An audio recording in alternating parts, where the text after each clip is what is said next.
Hello guys, आपका गुलाम institute channel में आपका स्वागत है।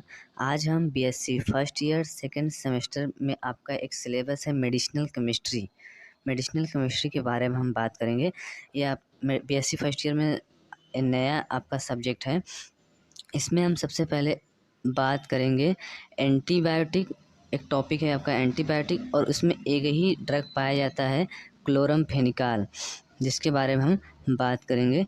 तो इसके हम एंटीबायोटिक में आपका टाइप देखेंगे और क्लोरमफेनिकाल का हम मोड ऑफ एक्शन पढ़ना है। Mode of action, mechanism of action. Mode of action में हम कोई ड्रग एडमिनिस्टर करते हैं बॉडी में तो अपना कैसे एक्शन देता है, कैसे वर्क करता है बॉडी में जाने के बाद, वो किस ऑर्गन के साथ या किस रिसेप्टर के साथ बाइंड होता है, तब जाके एक्शन देता है। और उसके हम क्लोरमफेनिकाल के यूजेज के बारे में भी बात करेंगे।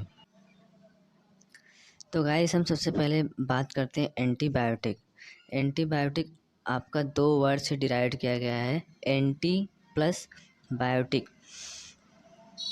एंटी प्लस बायोटिक, इसमें ऐसा केमिकल मालिक्यूल या मेडिसिन जो कि आपके बैक्टीरिया को किल या इनहिबिट करने की एबिलिटी है, उसे हम एंटीबायोटिक कहते हैं। ऐसा एजेंट जो बैक्टीरिया को किल या इनहिबिट करता है तो उसको हम एंटीबायोटिक कहते हैं।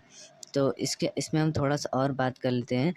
एंटीबायोटिक जो सबसे पहले आपका आइसोलेटेड किया गया था, आपके फर्स्ट साइंटिस्ट थे लुईस पास्चर। एंटीबायोटिक को आइसोलेटेड और सेपरेटेड किए थे 1877 ईस्वी में।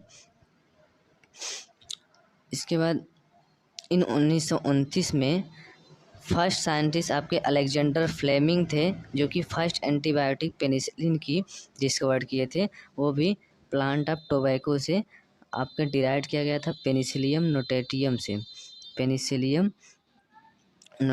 से डिराइव किया गया था। अब एंटीबायोटिक के हम यूज के बारे में बात कर लेते हैं। तो एंटीबायोटिक जो है बैक्टीरिया को सप्रेस्ड या किल करने में प्रयोग किया जाता है। तो बैक्टीरिया जो बॉडी के अंदर जो बैक्टीरिया का ग्रोथ होता है उसको इनहिबिट करता है और किल भी करता है। एंटीबायोटिक जो होता है लो कंसंट्रेशन पे भी अपना इफेक्टिव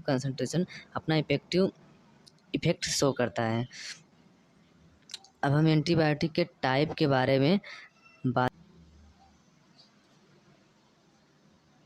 आगे हम एंटीबायोटिक के स्पेक्ट्रम के बारे में बात करते हैं। स्पेक्ट्रम मीन्स होता है आपका स्पेक्ट्रम मीन्स होता है किल करने, किस प्रकार के बैक्टीरिया को, कितने प्रकार के बैक्टीरिया को किल करता है। तो इसमें हम नैरो स्पेक्ट्रम और ब्रॉड स्पेक्ट्रम के बारे में बात करेंगे। तो नैरो मीन्स होता है स्पेसिफिक, स्पेक्ट्रम मतलब होता है किल करने की, स्पेसिफिक टाइप के बैक्टीरिया को किल करता है जो नैरो स्पेक्ट्रम में।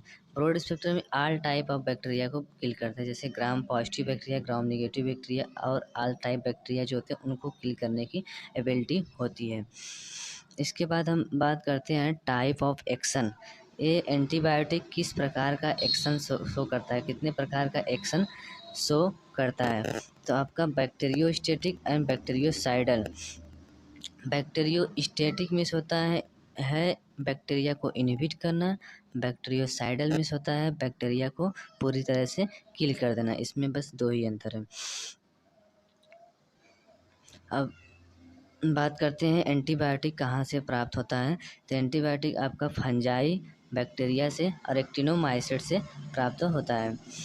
इसके बाद हम बात करेंगे उसके मोड ऑफ एक्शन में। तो मोड ऑफ एक्शन के बारे में बात करेंगे। तो ये किस टाइप से अपना एक्शन शो करता है, किस प्रकार से बॉडी ड्रग लेने के बाद किस प्रकार एक्शन शो करता है।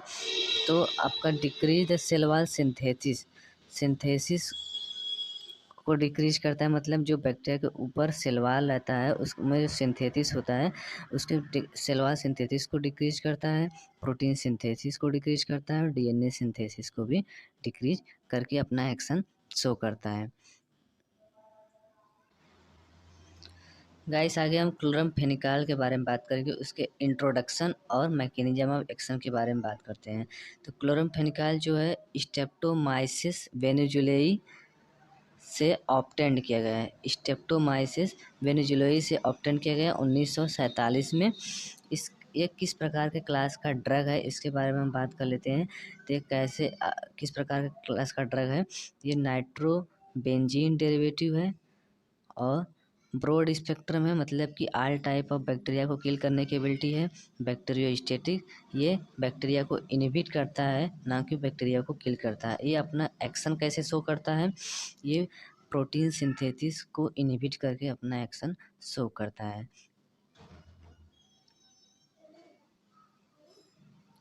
तो इसके बाद हम मैकेनिज्म ऑफ एक्शन के बारे में बात कर लेते हैं। तो मैकेनिज्म ऑफ एक्शन के बारे में बात कर लेते हैं। तो क्लोरामफेनिकॉल जो है 50S राइबोसोम सब यूनिट पे बाइंड होता है। Chloramphenicol 50S ribosome subunit पे बाइंड होता है। इसके बाद पेप्टाइड बॉन्ड फॉर्मेशन को इनहिबिट करता है। फिर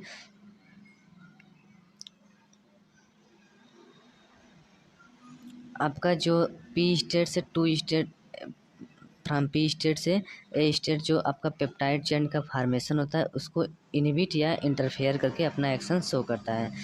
इसमें हम आप मैकेनिज्म ऑफ एक्शन समझाने के लिए हम अब इसको स्ट्रक्चर की ओर लेके चलते हैं, जो कि आपको बहुत ही बेनिफिट प्रदान करेगा।